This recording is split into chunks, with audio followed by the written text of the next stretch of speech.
اور supreme court کو کہا کہ نہیں صاحب یہ چونکہ یہ چیزیں جو ہے نا شہری شناخت کو ظاہر نہیں کر سکتی ہے، لہٰذا ہم اس کو نہیں قبول کر سکتے ہیں کیونکہ لوگوں نے جو ہے نا اپنے طور پر اس کو بنا لیا اور بہت سے جعلی ہے۔ تو سپریم کورٹ نے کیا جواب دیا کہ بہت سی سرٹیفکیٹس اور بہت سے صداقت نامے جو جعلی ہو سکتے ہیں، اس کی آپ کو تحقیق کرنی چاہیے، لیکن اس بنیاد پر آپ جو ہے نا کسی کے دستوری حق کو محروم نہیں کر سکتے، کیونکہ آدھار کارڈ ہو یا ووٹر شناختی کارڈ ہو یا راشن کارڈ ہو، یہ حکومت کی جانب سے جاری کیا جاتا ہے۔ اگر کسی شخص کو غلط مل رہا ہے تو اس کی ذمہ داری بھی حکومت کی ایجنسیوں پر آتی ہے۔ بالکل۔ تو سپریم کورٹ نے اس کو بات کیا، اور اس کے بعد جب سپریم کورٹ نے بہت کچھ سرزنش کی تو آپ دیکھیں کہ 2 دن پہلے سپریم کورٹ نے کہا کہ آپ کو قبول کرنا پڑے گا آدھار کارڈ۔ اور کیوں قبول کرنا پڑے گا؟ اس لیے کہ تقریباً اس وقت بہار کے اندر 80% لوگوں کے پاس آدھار کارڈ موجود ہے۔ جی ہاں۔ تو آپ دیکھیے الیکشن کمیشن کی نیت کہ جو چیز عوام کے پاس آسانی سے سہولت طریقے سے ہے اور جس کو وہ پیش کر سکتے ہیں، آپ نے اس کو روک لگا دی۔ آپ نے کہا کہ نہیں صاحب برتھ سرٹیفکیٹ آپ کو پیش کرنا پڑے گا، جبکہ ایک بڑی اکثریت پورے ہندوستان کے اندر آپ دیکھ لیجئے ان کے پاس برتھ سرٹیفکیٹ نہیں ہے۔ اور اس کے بعد آپ نے کہا کہ صاحب میٹریکولیشن کا سرٹیفکیٹ ہونا چاہیے، جبکہ بہار کے اندر تعلیمی پسماندگی بہت زیادہ ہے، 40 to 45% لوگوں وہاں پر میٹرک کا امتحان کامیاب کیے ہیں۔ تو پھر آپ بتائیے 55% جو لوگ ہیں، 55%، کیا آپ ان کو ووٹر نہیں بنائیں گے؟ کیا ان کو ووٹ دینے کے حق سے آپ محروم کر دیں گے؟ تو یہ سب سے بڑا سوال وہاں پر تھا کہ ایسی دستاویزات سوچ سمجھ کے ایک منصوبے کے تحت لائی گئی کہ جس کے ذریعے سے شہریوں کو ووٹ ڈالنے کے حق سے خارج کر دیا جائے۔ جبکہ الیکشن کمیشن کا کام کیا ہے؟ خود سپریم کورٹ نے نوٹ کیا اور کہا کہ الیکشن کمیشن کا کام تو یہ ہے کہ وہ انصاف کی بنیاد پر لوگوں کو شامل کرے ووٹر لسٹ کے اندر، ان کا اخراج عمل میں نہ لائے۔ انکلوژن ہونا چاہیے نہ کہ ایکسکلوژن ہونا چاہیے، اور الیکشن کمیشن پہلے دن سے ایکسکلوژن پر تلا ہوا ہے۔ آپ جو ہے نا ماننے کے لیے تیار نہیں کہ یہ شخص جو ہے سو ووٹ ڈالنے کا حق رکھتا ہے، کسی نہ کسی حوالے سے، کسی نہ کسی بہانے سے آپ جو ہے نا وہاں کے لوگوں کو تنگ کر کے رکھ دیا ہے۔ تو اب کم از کم یہ امید بنی ہے کہ الیکشن کمیشن آدھار کارڈ کو جب قبول کرے گا، اور پھر دوسری سہولت انہوں نے دی کہ صاحب آن لائن بھی آپ داخل کر سکتے ہیں فارم کو، آپ کسی بوتھ پر جانے کی لوگوں کو ضرورت باقی نہیں رہے گی، اور اس میں اندر سیاسی پارٹیاں بہرحال اگر رول ادا کریں گی، اپنا ذمہ داری کو سمجھیں گی، تو آپ دیکھیں گے کہ جو 65 لاکھ جو ووٹرس کے نام نکل گئے ہیں ان میں سے اکثریت کو آپ شامل کر سکتے ہیں۔ ہم بھی یہ کہہ رہے ہیں کہ صاحب اگر کسی کا انتقال ہو گیا ہے، کوئی جو ہے نا ڈبل نام کہیں پر آ گیا، تو آپ نکال دیجئے اس کو، لیکن آپ صرف اپنے طور پر جس کو آپ کہیں گے خیالی تصور آپ لا لیے ہیں اور کہا کہ ایک زندہ شخص کو آپ نے مردہ قرار دے دیا ہے۔ راہل گاندھی نے آپ دیکھیں کہ ان لوگوں کو پیش کیا جن کو جو ان کے ساتھ چائے نوشی کی باضابطہ انہوں نے جن کو مردہ قرار دے دیا گیا تھا۔ یہ تو چند لوگ تھے، لیکن ایسے ہزاروں لوگ ہیں جن کا نام جیسے ووٹر لسٹ پہ اس بنیاد پر نکال دیا گیا کہ وہ دنیا سے رخصت ہو گئے ہیں۔ نقل مکانی کی بات ہے کہ صاحب مائگریشن کا معاملہ ہے، آپ جانتے ہیں کہ بہار میں سب سے زیادہ جو مزدور ہے وہ مائگریٹ ہوتے ہیں کیونکہ وہاں پر روزگار کے زیادہ مواقع نہیں ہیں، لیکن جب الیکشن آتا ہے، جب کوئی تہوار آتا ہے تو یہ لوگ اپنے وطن کو واپس ہوتے ہیں، چاہے مسلمان ہو، ہندو ہو یا کوئی طبقے کا ہو۔ لیکن اب آپ نے کیا کہا کہ نہیں صاحب آپ وہاں مستقل رہیں گے تو آپ ووٹ ڈال سکیں گے، اگر آپ نہ وہاں سے ہٹ گئے ہیں، آپ مائگریٹ ہو گئے ہیں، آپ مہاجر مزدور بن گئے ہیں، تو آپ کا نام فہرست میں سے نکال دیا جائے گا، جبکہ اس کی وہاں پر جائیداد ہے، وہاں پر اس کے کھیت کھلیان ہیں اور اس کے بچے وہاں پر پڑھ رہے ہیں، بہت سے ثبوت مل سکتے ہیں۔ تو یہ جو صورتحال پیدا ہوئی، آپ جانتے ہیں کہ یہی ہر دھرمی کا رویہ اور یہی غیر لچکدار رویے نے انڈیا الائنس میں شامل پارٹیوں اور دیگر اپوزیشن پارٹیوں کو مجبور کر دیا کہ وہ الیکشن کمیشن کے خلاف میں جو ہے نا اپنی مہم کا آغاز کریں۔ چنانچہ یہ ووٹ ادھیکار یاترا جو شروع کی گئی ہے انڈیا الائنس کی جانب سے، یہ دراصل رد عمل ہے۔ اگر الیکشن کمیشن پہلے مرحلے میں بات کو مان لیتا اور سپریم کورٹ کی ہدایت پر اگر عمل کر لیتا تو ہم سمجھتے ہیں کہ یہ صورتحال وہاں پہ نہیں پیدا ہو سکتی ہے۔ اب ایک اہم بات میں آپ سے کہنا چاہ رہا ہوں کہ بہار میں الیکشن کمیشن کو اس طریقے سے آخر کیوں استعمال کیا جا رہا ہے، ایک سیاسی ہتھیار بنا کر؟ تو اس سے یہ تجزیہ نگار صاف طور پر کہہ رہے ہیں کہ صاحب بہار میں این ڈی اے کی حکومت اب بنانے کی کوئی چانسز باقی نہیں رہے وہاں پر،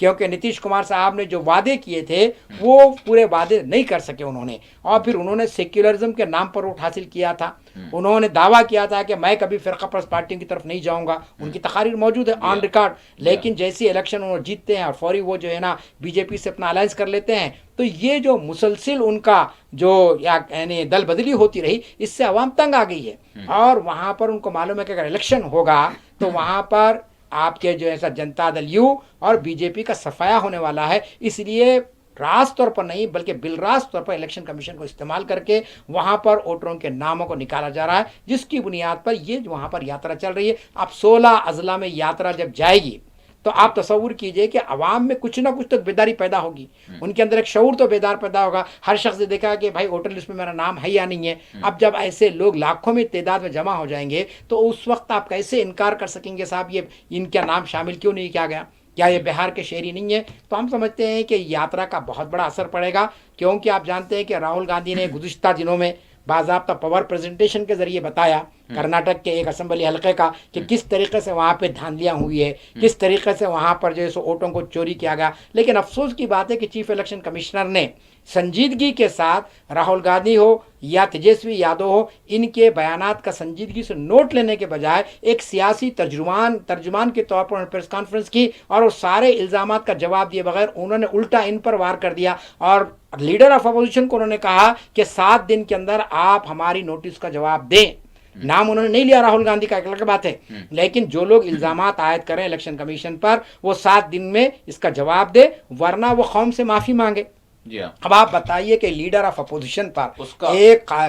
قدیم پارٹی کانگریس پارٹی اس کے لیڈر پر آپ یہ الزام لگا رہے ہیں ایک سرکاری عہدیدار ہوتے ہوئے، اور پھر آپ یہ کہہ رہے ہیں کہ صاحب یہ کام نہیں ہوا ہے. تو تیجسوی یادو کے ساتھ انہوں نے بتایا کہ صاحب میرا یہ ووٹر آئی ڈی کارڈ ہے، آپ نے کہا کہ نہیں ان کے پاس یہ جعلی ہے، اصل ریکارڈ یہ ہے. تو پھر وہ کارڈ کس نے جاری کیا؟ یہ سوال سب سے بڑا ہے. تو ہم سمجھتے ہیں کہ ڈاکٹر صاحب ایک ہفتہ یعنی ہو گیا ہے. اب میں آپ سے یہاں پر ایک چھوٹا بریک لینے کے لیے کہا جا رہا ہے، یہاں پر بریک لیں گے. بریک کے بعد میں ضرور آپ سے جاننا چاہوں گا کہ ایک ہفتے کی تکمیل ہو گئی، اب یہ بھی سوال ہو رہا ہے، بہت سارے لوگ یہ بھی سوال کر رہے ہیں سیاسی پارٹیوں کے لیڈران انڈیا اتحاد، اگر آپ حلف نامہ تو آپ نے مانگ لیا ہے لیکن اگر آپ سمجھتے ہیں کہ یہ بالکلیہ طور پر بے بنیاد اس طرح کی باتیں پھیلائی جا رہی ہیں تو پھر آپ کیس کریں، آپ خود جو ہے اس حوالے سے قانونی کارروائی کریں. تو کیا اس کے بھی امکانات ہیں؟ کیونکہ کوئی بھی چیز عجب نہیں رہی ہے ہمارے ملک میں. تو اس حوالے سے میں آپ سے جاننا چاہوں گا. ایک چھوٹا سا یہاں پر بریک لیتے ہیں، بریک کے بعد دوبارہ حاضر ہوں گے. ناظرین بریک کے بعد مباحثہ میں آپ سبھی کا دوبارہ خیر مقدم ہے. ڈاکٹر صاحب بس اس حوالے سے، اس کے بعد پھر ہم نیو ایجوکیشن پہ پالیسی کے حوالے سے میں آپ سے جاننا چاہوں گا، لیکن اس حوالے سے کہ کیا کوئی کارروائی وغیرہ واقعی ہو سکتی ہے؟ دیکھیے الیکشن کمیشن نے یہ بات کہی کہ صاحب آپ 8 دن کے اندر 7 دن کے اندر آپ کو جواب دینا ہے، اور اگر آپ جواب نہیں دیں گے تو قوم سے معافی مانگنا ہے. اور دوسرا انہوں نے کہا کہ بھئی آپ اعلان بازی کے بجائے حلف نامہ داخل کریں. تو یہاں سوال یہ ہے کہ صاحب ہر رکن پارلیمنٹ یا رکن اسمبلی جب اپنے عہدے کا حلف لیتا ہے تو وہ حلف ہی ہوتا ہے، دستور کا حلف لیا جاتا ہے باضابطہ کہ میں جو بھی کام کروں گا دستور کے مطابق کروں گا اور اس میں کوئی جیسے بھید بھاؤ نہیں کروں گا. تو آپ بتائیے کہ ایک مرتبہ لوک سبھا میں راہل گاندھی نے حلف لے لیا ہے اور اب اس کے بعد بار بار آپ کا یہ کہنا ہے کہ بھئی حلف نامہ داخل کریے، تو یہ بات کوئی سمجھنے والی بات نہیں ہے. سپریم کورٹ میں جج صاحبان خود غور کریں گے کہ بھئی یہ جو مطالبہ الیکشن کمیشن نے کیا بالکل غیر واجبی ہے. دوسری بات یہ ہے کہ قوم سے معافی یہ کیوں مانگے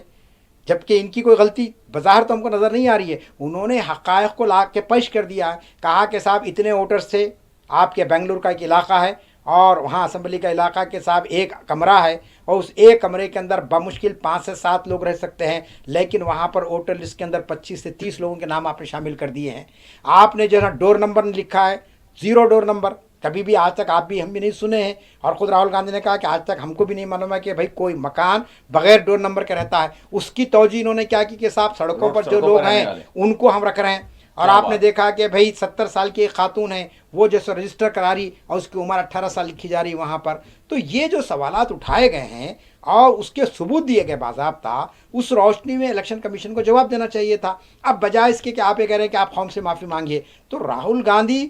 تو آپ جانتے کہ انہوں نے اس مسئلے کو عوامی عدالت میں رکھ دیا ہے. ہم کانگریس کے کوئی نمائندے نہیں ہیں، نہ آپ ہیں نہ میں ہوں، لیکن جو سچائی ہے وہ جیسو عوام کے سامنے آنی چاہیے کہ انہوں نے جو بات بیان کی ہے کہ صاحب یہ میرے پاس ریکارڈ ہے، 6 مہینے کی ہم نے محنت کی ہے. اور باضابطہ آپ دیکھیں کہ ان سے یہ کہا گیا تھا کہ بھئی آپ جو ہے نا ہم کو ڈیجیٹل ڈیٹا فراہم کیجئے، تو الیکشن کمیشن نے صاف انکار کر دیا. اور پھر وہ آپ نے دیکھا کہ انبار ان کے جیسے حوالے کر دیا گیا ووٹر لسٹ کا، اس میں سے انہوں نے چھانٹا ہے اور پیش کیا ہے. تو اب تو یہ مدت گزر گئی ہے. اب الیکشن کمیشن یا حکومت یہ سمجھتی ہے کہ راہل گاندھی نے غلط بیانی سے کام لیا ہے، تو الیکشن کمیشن کو پورا اختیار ہے کہ وہ ان پر کیس دائر کرے، ان کو جیسے قانونی چارہ جو ان کے خلاف کی جائے اور ان کو جو ہے سو عدالت کے کٹہرے میں کھڑا کیا جائے. لیکن ہم کو معلوم ہے کہ یہ کام الیکشن کمیشن نہیں کر سکے گا. اس لیے نہیں کر سکے گا کہ جو باتیں بیان کی گئی وہ حقائق پر مبنی ہیں اور اس کا انکار کرنا، اس کو جھٹلانا ناممکن ہے. اس لحاظ سے یہ بات انہوں نے بغیر نام لے کے اس بات سے کہی کہ قانون سے بچنے کے لیے کہ صاحب میں نے راہل گاندھی سے نہیں کہا تھا کہ بھائی وہ قوم سے معافی مانگے، بلکہ انہوں نے کہا کہ جو لوگ الزامات ہم پہ لگا رہے ہیں وہ اس کا جو ثبوت دینے کی کوشش کریں۔ تو میں سمجھتا ہوں کہ الزامات در الزامات کے بجائے الیکشن کمیشن کا کام یہ ہے کہ وہ ان سیاسی پارٹیوں کے نمائندوں کو، اس کے لیڈرز کو کے ساتھ ایک مشاورت کرے، ایک نشست رکھیں، باضابطہ ایک میٹنگ رکھیں، اور اس کے اندر ان کی جو شکایات ہے اس کا ازالہ کرنے کی کوشش کریں، اس کو دور کرنے کی کوشش کریں۔ یہ ایک طریقہ ہوتا ہے جمہوریت کے اندر۔ دیکھیے جمہوریت کے اندر ٹکراؤ یا تصادم نہیں ہے۔ ہم محسوس کریں کہ الیکشن کمیشن ایک مخصوص سیاسی پارٹی کا ترجمان بن کر اپنے کام کر رہا ہے۔ کیا وجہ ہے کہ آپ بتائیے کہ گزشتہ کئی سالوں سے الیکشن کمیشن موجود ہے ہمارے پاس۔ جب فرسٹ الیکشن ہمارا وہ 1951 میں، اس وقت سے لے کر آج تک آپ جانتے ہیں کہ 18 لوک سبھا کے الیکشن ہو چکے ہیں۔ تو الیکشن کمیشن تو شروع دن سے ہے، لیکن کبھی اس پر اس قسم کے الزامات نہیں لگائے گئے۔ جی اس کی وجہ کیا ہے کہ الیکشن کمیشن نے دستور میں جو دیے گئے اختیارات ہیں اس کے مطابق انہوں نے کام کیا ہے، اور سپریم کورٹ نے ابھی بھی یہ کہا کہ آپ جی کے جو اختیارات ہیں دستوری، آپ اس کو استعمال کیجئے، لیکن آپ منمانی طور پر جو ہے نا اپنے حدود کو پھلانگ کرتے ہوئے اگر آپ جائیں گے تو لازمی چیز سپریم کورٹ بھی خاموش نہیں بیٹھے گی۔ چنانچہ سپریم کورٹ نے اشارہ دے دیا کہ آدھار کارڈ کو آپ قبول کر لیجئے۔ اس کے بعد سپریم کورٹ نے کہا کہ 65 لاکھ کے جو نام آپ نے نکالے ہیں ان کی تفصیلات کو آپ اپنے ویب سائٹ پر ڈال دیجئے، اس کو اپلوڈ کیا گیا باضابطہ۔ تو لازمی چیز ہے کہ دیکھیے ووٹ کا جو معاملہ ہے یہ کسی سیاسی پارٹی کا نہیں ہے، یہ عام شہری کا حق ہے۔ اگر الیکشن کمیشن جیسا ادارہ اگر ایک عام شہری کو جس ملک میں پیدا ہوا ہے، اس کے کچھ سیاسی حقوق حاصل اس کو حاصل ہے، کچھ سماجی حیثیت اس کی ہے، اگر اس کو اس سے آپ محروم کر دیتے ہیں ایک لخت طور پر بغیر کسی دعوے کے، جب آپ نے کہہ دیا کہ صاحب آپ کا نام نہیں رہے گا اس کے اندر، اب اس کو آپ چیلنج کرتے بیٹھیے عدالت کے اندر لے جا کر، عہدیداروں کے پیچھے پھرتے رہیے، تو اگر آپ کسی کا نام نکالتے ہیں تو اس کا ثبوت بھی آپ کو دینا پڑے گا، بتانا پڑے گا کہ بھئی کیوں ان کا نام شامل نہیں کیا گیا۔ اور پھر آخری بات میں آپ سے کہنا چاہتا ہوں کہ بہار میں آپ نے 2003 کے اندر ایک ووٹر لسٹ بنا دی تھی، جی ہاں، اور 2003 سے لے کر 2025 کوئی بڑا عرصہ نہیں گزرا ہے، جی ہاں، اور اس کے دوران میں کوئی بڑے الیکشن بھی وہاں پر نہیں آئے۔ ایک اسمبلی کا الیکشن ہوا اور لوک سبھا کا الیکشن ہوا 2024 میں۔ 2003 کی لسٹ کی بنیاد پر آپ نے وہاں پر لوک سبھا کا الیکشن کرایا، تو کیا وہ الیکشن غیر قانونی تھا؟ کیونکہ آپ یہ کہہ رہے ہیں کہ 2003 کے اندر جو نام ہے بہت سے اس کے اندر جعلی نام ہیں، وہ لوگ شہری نہیں ہیں وہاں کے ووٹر نہیں ہیں۔ تو پھر سوال یہاں پہ یہ پیدا ہوتا ہے کہ 2003 سے جتنے بھی الیکشن ہوا پہ اسمبلی کے ہو یا پارلیمنٹ کے ہو، تو پھر یہ کیا جعلی الیکشن تھے؟ اس وقت آپ نے کیوں ایکشن اس پر نہیں لیا؟ تو کہنے کا مطلب یہ ہے کہ جب نومبر میں الیکشن ہونے والے تھے اسی سال، تو آپ کا کام تھا کہ نومبر تک آپ انتظار کر لیتے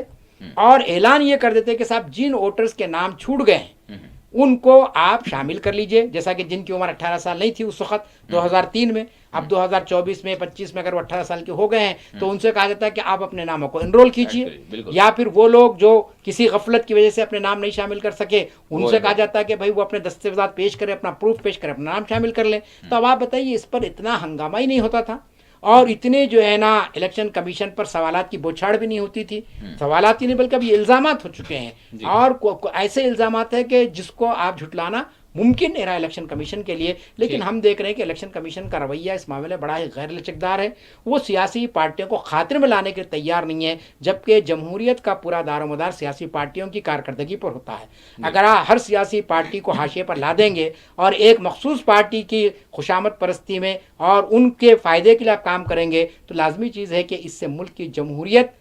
کی ساکھ بھی متاثر ہوگی، اور پھر ہم ایک مذاق بن جائے گا یہاں ہونے والا الیکشن۔ ڈاکٹر صاحب اب ہم بات کریں گے نیو ایجوکیشن پالیسی 2020 کے حوالے سے۔ میں آپ سے جاننا چاہوں گا کہ آپ تو ماشاءاللہ اس حوالے سے آپ خود ایک اکیڈمیشین ہیں، تو اس حوالے سے شعور بیداری کے لیے بہت سارے پروگرامز، بہت سارے پلیٹ فارم، بہت سارے آرٹیکلز، اور خود اس پلیٹ فارم سے بھی آپ نے کئی مرتبہ جو ہے اس یعنی نیو ایجوکیشن پالیسی کے حوالے سے بہت ساری باتیں کہی ہیں، بتائی ہیں کہ کیا کیا تبدیلیاں اس میں کی گئی ہیں اور اس کے اثرات کیا کیا ہیں۔ کیا میں چاہوں گا کہ دوبارہ پھر سے اس کو جو ہے آپ بتائیں، اور دوسری چیز یہ ہے کہ کیا واقعی جن لوگوں کے حوالے سے کہا جا رہا ہے جو اس کی وجہ سے متاثر ہوں گے، تو کیا ان میں بھی شعور بیدار ہو رہا ہے، وہ بھی جان رہے ہیں کہ واقعی یہ نیو ایجوکیشن پالیسی کیا ہے، یا پھر سبھی نے اس کو اڈاپٹ کر لیا ہے، جہاں جہاں اب یہ متعارف کی جائیں گی، انٹروڈیوس کی جائیں گی اور نصاب میں شامل کیا جائے گا؟ ایکچوئل یہ معاملہ کیا ہے، اور لوگ کیا واقعی اس سے اویئر ہیں، ہو رہے ہیں؟ جی دیکھیے کوئی بھی جو پالیسی ہوتی ہے حکومت کی، اس کی کچھ خوبیاں بھی ہوتی ہے، کچھ خامیاں بھی ہوتی ہیں. جی ہم کسی بھی پالیسی کو اطلاق طور پر رد نہیں کر سکتے ہم، اور نہ ہی بغیر اس کو پڑھے کے سمجھے کے اس کی تعریف کرنے لگے. ہم، جہاں تک نئی قومی تعلیمی پالیسی جو 2020 میں نافذ کی گئی ملک میں اندر قانون کے ذریعے سے، باضابطہ پارلیمنٹ کے قانون کے ذریعے، آپ جانتے ہیں کہ جیسا کہ ابھی یعنی 21 اگست کو حکومت نے جو مظاہرہ کیا 130ویں ترمیم جس طریقے سے قانون کی گئی دستور میں، اسی طریقے سے آپ جانتے ہیں قومی تعلیم پالیسی کو لایا گیا پارلیمنٹ کے اندر. جبکہ آپ جانتے ہیں کہ پورے ملک میں حالات بڑے ہی نازک تھے اور ہنگامی دور سے ملک گزر رہا تھا. شاید کووڈ کا پیریڈ بھی چل رہا تھا اس وقت. اب آپ جانتے ہیں کہ کووڈ کی بلا میں پوری دنیا اس وقت مبتلا تھی، ہر ایک کو اپنی جان پیاری تھی. ایسے وقت آپ نے ایک بہت ہی نازک اور بہت ہی حساس مسئلہ جس کا تعلق آنے والی نسلوں سے ہے، آنے والے نسلوں کی تعمیر جو ہوگی وہ تعلیم کی بنیاد پر ہوگی. تعلیم جس انداز کی دی جائے گی ویسے ہی یہ ملک ترقی کرے گا. چنانچہ آپ نے ایسے ہنگامی دور میں جبکہ لوگوں کی جانوں کے لالے پڑے ہوئے تھے، آپ نے پارلیمنٹ کے اندر جو ہے نا اس پالیسی کو لا دیا. اور اس کا اعلان کرنے سے پہلے جو بل لایا گیا، حکومت نے دعویٰ کیا تھا کہ صاحب ہم اس پر مباحث کریں گے. چنانچہ بہت سارے اکیڈمیشنز کے لیے کمیٹیاں بنائی گئی باضابطہ، اور کہا گیا کہ جن کو بھی اس پر کوئی شکوک و شبہات ہیں وہ اپنی رائے دے سکتے ہیں. چنانچہ آپ جانتے ہیں کہ جب پارلیمنٹ میں بل لایا گیا اس کے بعد سے اس کی مخالفت شروع ہوئی، اور بہت سی سیاسی پارٹیوں نے، بہت سے ماہرین تعلیم نے اور خود تعلیمی ادارے چلانے والوں نے قومی تعلیمی پالیسی کے اندر جو کچھ بھی خرابیاں تھیں، جو کمزوریاں تھیں، اس کی نشاندہی کی باضابطہ اور حکومت کو پیش کیا گیا. لیکن افسوس کی بات یہ ہے کہ حکومت نے کسی تجویز کو نہیں قبول کیا، اور منوعاً جو پالیسی انہوں نے انٹروڈیوس کی تھی پارلیمنٹ کے اندر، وہی پالیسی جو ہے سو ملک میں نافذ کر دی گئی. اس کا نتیجہ کیا نکلا ہے کہ آپ دیکھ رہے ہیں کہ مغربی بنگال نے کہہ دیا اسی وقت کہ ہم قومی تعلیم پر عمل نہیں کریں گے.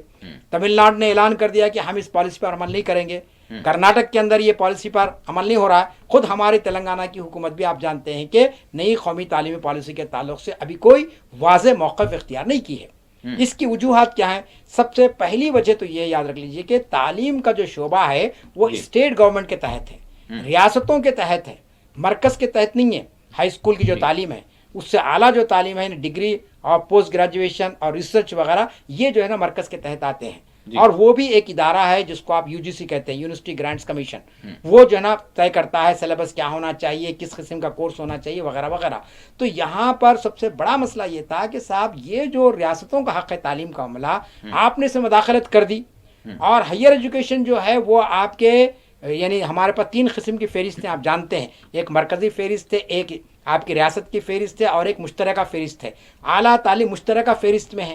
تو آپ نے اس میں ریاستوں سے کوئی رائے نہیں لی اور مرکزی طور پر آپ نافذ کر دیا. لہذا دستور کے ماہرین نے کہا کہ یہ قومی تعلیمی پالیسی جو حکومت نے لائی ہے یہ ملک کے وفاقی ڈھانچے کے خلاف ہے، فیڈرلزم کے خلاف ہے. کیونکہ آپ جانتے ہیں کہ ہمارا ملک مکمل طور پر نہ فیڈرل ہے، نہ یونٹری ہے، نہ وحدانی ہے اور نہ وفاقی ہے. بلکہ امبیڈکر نے یہ کہا تھا کہ عام حالات کے اندر ہمارا ملک فیڈرل رہے گا اور ہنگامی حالات کے اندر یہ ملک یونٹری بن جائے گا. تو اب یہاں پر ہنگامی حالات تو نہیں تھے، آپ کا کام تھا کہ ریاستوں سے مشورہ کیا جاتا، لیکن آپ نے ریاستوں سے کوئی مشورہ نہیں کیا اور ایک پالیسی آپ نے مسلط کر دی. تو سب سے پہلی بات یہ ہے کہ یہ ریاستی آزادی کی میں مداخلت ہے، ریاستی امور میں مداخلت ہے. آپ جانتے ہیں کہ 66 سبجیکٹ ایسے ہیں، امور ایسے ہیں جس میں ریاستوں کو قانون بنانے اور نافذ کرنے کا اختیار حاصل ہے، جس میں تعلیم بھی شامل ہے. آپ نے جو ہے نا مداخلت کی اور اس طریقے سے آپ منمانی طور پر ایک پالیسی کو ملک میں نافذ کرنا چاہتے ہیں. اب آپ دیکھیں کہ جو پالیسی بنی ہے، میں مختصر اس کا جو مخفف بنتا ہے LLSM، یہ اس کا بنایا گیا. اس میں کیا ہے، L کیا ہے، L سے مراد یہ کہ لینگویج، اور دوسرا ہے L سے مراد لٹریچر، تیسرا جو S ہے اس سے مراد اسپورٹس، اور M جو وہاں پر موجود ہے وہ میوزک کے معاملے میں ہے. کہا گیا کہ نئی قومی تعلیمی پالیسی میں ہم ادب کو بہت زیادہ ترقی دیں گے، لٹریچر کو. انگریزی ادب ہے، ہندی ادب ہے، اردو ادب ہے، یعنی ادب آپ جانتے ہیں کہ جس میں شعر شاعری ہوتی ہے، افسانہ ہوتا ہے اور ڈرامہ ہوتا ہے وغیرہ وغیرہ. اور یہ ضروری ہے، لازمی چیز ہے. کسی ملک کی ثقافت اور کسی ملک کی تہذیب کے لیے ادب کا بہت بڑا رول ہوتا ہے. اگر ہمارے پاس ادبا نہیں رہیں گے، شعراء نہیں رہیں گے، مصنفین نہیں رہیں گے، تو لازمی چیز ہے کہ یہ ملک مادی طور پر ترقی کرے گا لیکن ثقافتی طور پر کمزور ہو جائے گا. چنانچہ آپ نے کہا کہ ہم جو ہے نا ادب کا معاملے لائیں گے، لیکن آپ نے ادب کے معاملے میں کیا کیا؟ آپ نے یہ کہا کہ صاحب ہم یہ جو ہے نا خاص ادب کو، وہ کون سا خاص ادب ہے؟ سنسکرت کا، کہ سنسکرت زبان کو ہم جو ہے نا لانے کی کوشش کریں گے۔ چنانچہ آپ دیکھ رہے ہیں کہ اب گزشتہ 1 مہینے سے بہت سے مقامات پر جہاں بی جے پی کی حکومت ہے انہوں نے سنسکرت کو لازمی کر دیا ہے۔ دوسرا آپ نے کہا کہ صاحب لٹریچر ہے، یعنی پہلا اس کا لینگویج ہے، لینگویج میں آپ نے کہا زبان کا معاملہ ہے، تو زبان، ہر زبان کو سیکھنا چاہیے، عربی ہو، اردو ہو، فارسی ہو، تیلگو ہو، کنڑ ہو، جتنی ہماری ہندوستان کی زبانیں آپ جانتے ہیں کہ 18 زبانوں کو دستور نے تسلیم کیا ہے باضابطہ طور پر، تو اس میں آپ کو آزادی دی جانی چاہیے تھی، لیکن آپ یہاں پر یہ چاہتے ہیں کہ یہاں جیسا کہ میں نے کہا اصل جو وہاں پر لٹریچر کا معاملہ ہے یہ وہ تو بات آپ نے میں رکھ دی آپ سامنے کہ سنسکرت زبان، اب یہاں پہ کہا کہ صاحب ہم اس کے ذریعے سے جو ہے نا اپنے جو خاص یعنی موضوعات ہیں، خاص جو زبانیں ہیں، جس میں پھر وہی آپ کا جو ہے سنسکرت کی بات آتی ہے، اور دوسرے جو ان کے اپنے جو مضامین ہیں اس میں ہم اس کو شامل کریں گے، اس پر اعتراض ہوا۔ مذہبی کتابوں کی بات آئی کہ بھیا ہم لٹریچر کے اندر، آپ نے کہا کہ ہم لٹریچر کے اندر مذہبی کتابوں کو پڑھائیں گے، لیکن آپ نے کیا دیا؟ بھگوت گیتا کا نام دیا۔ آپ نے کہا کہ بھگوت گیتا پڑھائی جائے گی، اس پر احتجاج ہوا تو کہا کہ آپشنل ہے، اختیاری ہے، یہ کوئی لازمی نہیں ہے۔ ہمارا کہنا اور سارے ماہرین تعلیم کا کہنا یہ تھا کہ ٹھیک ہے، ہر مذہبی کتاب کے اندر تشدد کی تعلیم نہیں دی جاتی ہے، پرامن بقائے باہم کی بات کی جاتی ہے، چنانچہ آپ بھگوت گیتا کو پڑھائیے، لیکن اس کے ساتھ ساتھ آپ قرآن کو بھی پڑھائیے۔ قرآن کے اندر جو پیغام ہے آپ جانتے ہیں کہ اس کے اندر کوئی خطر و غارت گیری کی بات نہیں کی گئی ہے، اس میں تو انسانیت دوستی کی بات کی جاتی ہے، اچھے اصول بیان کیے گئے ہیں، اور اسی طریقے سے انجیل کا معاملہ، اسی طریقے سے آپ کے جو ہے نا آپ کے سکھوں کی جو مذہبی کتاب ہے گرو گرنتھ ہے، ان کا صاحب گرو نانک نے جو اصول بیان کیے اس کو آپ شامل کیجیے اس کے اندر۔ تو ہر مذہبی طبقے کی جو مذہبی کتاب ہے، چاہے وہ آسمانی صحیفے کی شکل میں ہو یا پھر انہوں نے ان کے پرشوں نے اس کو لکھی ہو، تو اس کو آپ شامل کیجیے، لیکن آپ نہیں چاہتے یہ چیز، آپ چاہتے ہیں کہ صرف بھگوت گیتا کی تعلیم دی جائے۔ پھر اس کے بعد آپ آئیے اسپورٹس کی بات، اسپورٹس سے کون انکار کرتا ہے؟ لازمی چیز ہے کہ صحت انسانی کے لیے اسپورٹس کا ہونا ضروری ہے، کھیل کود کا ہونا ضروری ہے، اور لوگ یہ سمجھتے ہیں کہ صاحب جتنے ہندوستانی کھیل ہیں وہ سب اس میں شامل کیے جائیں گے، لیکن آپ نے کہا کہ یہاں پر یعنی جو مقصد رکھا گیا اسپورٹس سے وہ یوگا ہے۔ اب یوگا کو اگر آپ مذہبی رنگ میں پیش کرتے ہیں تو لازمی چیز اس پر اعتراض ہونا لازمی چیز ہے۔ اگر ایک ورزش کے طور پر اگر آپ اس کو ضروری سمجھتے ہیں تو ٹھیک ہے، لیکن آپ کے پس پردہ نیت یہ ہے کہ صاحب یوگا کے ذریعے سے آپ مسلمانوں کے عقیدے سے چھیڑ چھاڑ کرنا چاہتے ہیں۔ آپ جانتے ہیں کہ یوگا کے اندر سورج جب نکلتا ہے تو اس کا نمسکار کیا جاتا ہے، تو یہ چیز ہمارے عقیدے سے ٹکراتی ہے، چنانچہ مسلم علماء نے یہ بات کہی کہ صاحب یوگا ہمارے لیے قابل قبول نہیں ہے۔ لیکن آپ نے دیکھا کہ یوگا کا انٹرنیشنل ڈے منایا جا رہا ہے، خود وزیر اعظم اس میں تشریف لے جاتے ہیں۔ ابھی اس سال وشاکھاپٹنم کے اندر بہت بڑی تقریب منعقد ہوئی جس میں خود وزیر اعظم بنفس نفیس تشریف لے گئے وہاں پر۔ تو آپ ایک گیم کو آگے بڑھائیں۔ پھر اس کے آخری بات ہے میوزک، موسیقی۔ موسیقی کے تعلق سے آپ نے کہا کہ بھائی ہم یہ چیز وہ فلاں چیز شامل کرنا چاہتے ہیں، لیکن اس کے اندر بھی آپ نے اپنے جو ان کے اپنے جو میوزک کے آلات ہیں اور جو طریقے ہیں اس کو وہ بھجن کے انداز میں پیش کرنے کی آپ نے بات کی، تو یہ اعتراضات اس پر اٹھتے رہے، اور اب حکومت یہ سوچنے پر مجبور ہو گئی کہ بھئی نئی قومی تعلیمی پالیسی آپ بنائے ہیں تو یہ پالیسی کے ذریعے آپ ملک کو 21ویں صدی کے تقاضوں کی طرف، تکمیل کی طرف لے جانا چاہتے ہیں، یا پھر اس ملک کو 5ویں 6ٹی صدی کی طرف لے جانا چاہتے ہیں۔ ابھی 2 دن پہلے آپ پڑھیے اخبار میں کہ نیو ایجوکیشن NCERT نے بک بنائی ہے، اب اس میں کیمسٹری کو ایک الگ انداز سے پڑھانے کی بات کی گئی ہے، کیمیا کو۔ اس میں کہا کہ صاحب ہندوستان کے جتنے بڑے سائنسدان گزرے ہیں انہوں نے جو پیش کیا اس کو پیش، ارے اب تک کیوں آپ خاموش بیٹھے تھے؟ اس میں میتھمیٹکس کو ایک الگ انداز میں پڑھانے کی بات کی گئی ہے، پالیٹکس کو، سیاسیات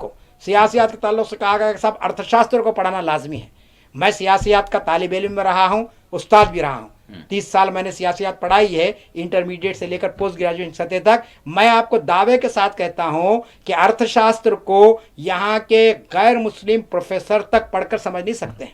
اس کی زبان اتنی یعنی دقیق ہے۔ سنسکرت میں لکھی گئی ہے کتاب، آپ جانتے ہیں کوٹلیا جو وزیر اعظم تھا اس نے جو ہے نا یہ کتاب لکھی ہے اپنے ایک بادشاہ کے لیے، اس کو بادشاہ بنانے کے لیے، اس کے اصول بڑے اچھے بیان کیے گئے۔ ارتھ شاستر کو آپ پڑھیں گے تو ایسا محسوس ہوتا ہے کہ بہت سے اصول ایسے ہیں جس کو آج بھی یعنی قابل قبول بنایا جا سکتا ہے، لیکن سوال یہاں پہ کہ وہ کتاب، وہ نظریہ اس کا اب مفقود الخیال ہو چکا ہے، لوگوں کو اس پر ایقان نہیں رہا۔ اب آپ کہہ رہے ہیں کہ صاحب جو ہے نا آپ ارتھ شاستر کو پڑھانا چاہیے، آپ کو جو ہے اس کے اندر